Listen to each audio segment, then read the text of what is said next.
5. Reflections Lie. Title: A woman takes a selfie. A pale hand rests on her shoulder. I had been scrolling through my phone, getting ready to wind down for the night. Just a typical evening. The room was dim, the only light coming from my bedside lamp. I stood in front of my mirror, trying to get the perfect selfie. You know the kind, just a quick snapshot to share with a friend or two before I finally crawled into bed. The phone's camera lens focused. I smiled, just enough to look natural, but not too much to look like I was trying. Click. I stared at the picture. Something wasn't right. A pale hand rested on my shoulder. At first, I thought it was just my imagination. Maybe it was some trick of the light or a smudge on the mirror that I hadn't noticed. But no. The hand, it was too real. Pale, bony, long, jagged nails that looked as if they hadn't seen daylight in decades. I spun around, heart pounding in my chest. No one was there. I was alone. The room felt cold, colder than it had any right to be. I shook it off, dismissing it as some weird shadow or glitch in the phone's camera. But then I checked the photo again. The hand was still there. I could feel my pulse quicken. How? How could I have missed it? How could I not have felt something? My instinct screamed at me to delete the photo, to forget it ever existed. But instead, I zoomed in. The hand wasn't just resting on my shoulder, it was gripping me. Its fingers seemed to dig into the fabric of my shirt, as if it was pulling me into the mirror. I turned away, shaking my head, trying to convince myself that I was just tired. Overworked, maybe. I threw the phone on my bed and tried to fall asleep, but sleep wouldn't come. Every time I closed my eyes, all I could see was that hand. The long nails, the twisted, sickly fingers, the way it clung to me in the reflection. Then, I felt it. A cold sensation creeping along my neck. I sat up, heart hammering, looking around the dark room. Nothing. But the burn on my shoulder? It was real. The skin where the hand had touched me felt raw, like someone had scorched me with ice. I reached up and rubbed my shoulder, trying to relieve the discomfort. The burn only seemed to intensify. I grabbed my phone again. The photo was still there. The hand was still gripping my shoulder. But now, something else was different.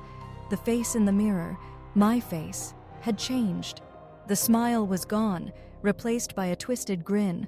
My eyes were hollow, black voids staring back at me. I looked. Empty. And that hand, it wasn't letting go. I frantically tried to close the app, but the photo wouldn't disappear. Instead, the image on my screen flickered, and I heard a whisper, soft at first, like a voice on the edge of hearing. "You're not alone." I dropped the phone in shock. It clattered to the floor, but the screen stayed on, the image still taunting me. I ran to the bathroom, needing to wash my face, needing to escape this nightmare. I splashed cold water on my face, breathing heavily, trying to clear my mind. When I looked up, I saw it. The mirror, facing me. It wasn't reflecting the bathroom behind me. No, it was reflecting my bedroom. The bedroom I had just left. The phone was still on my bed, but in the reflection, I was standing there. Not in the bathroom, but in my room, staring into the mirror. I blinked, and for a moment I thought I was imagining it. But the reflection was moving, slowly, like something was dragging me forward inch by inch. I was paralyzed, watching as my reflection reached out with its pale hand, mirroring the one in the photo. That's when I realized it. The reflection wasn't just copying me, it was pulling me in.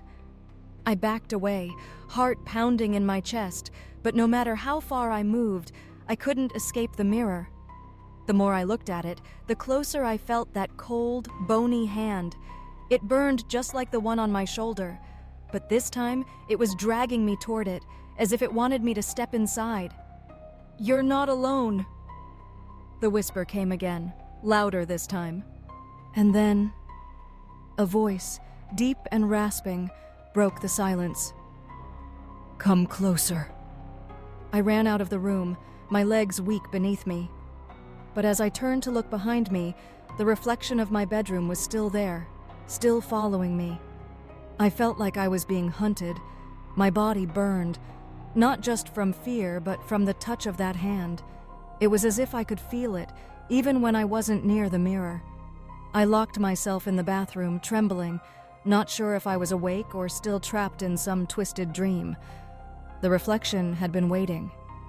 It had been waiting for me to take that selfie, to see it, to acknowledge it. And now it was going to take me. I stared at my reflection in the bathroom mirror, but something wasn't right. My reflection was smiling, and I wasn't.